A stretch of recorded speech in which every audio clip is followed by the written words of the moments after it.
Bu man Azizbek G'aniyevning golini nishonlayotgan Akobir. Lekin u vaqtda men bilmasdim gol hisobga olinmaganini. Ko'rib turganingizdek hamma xursand. Lekin bu videoning qiziq joyi endi boshlanadi.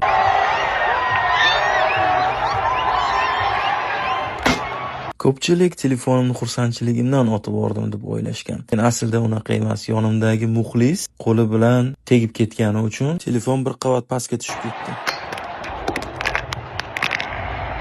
Hali ham birovni boshiga borib tegmabdi. Portugaliyalik muxlis bu telefon qayerdan kelib qoldi ekan deb yuqoriga qaradi. Portugaliyalik muxlis ham anoyi emas ekan, videoni davom ettirdi.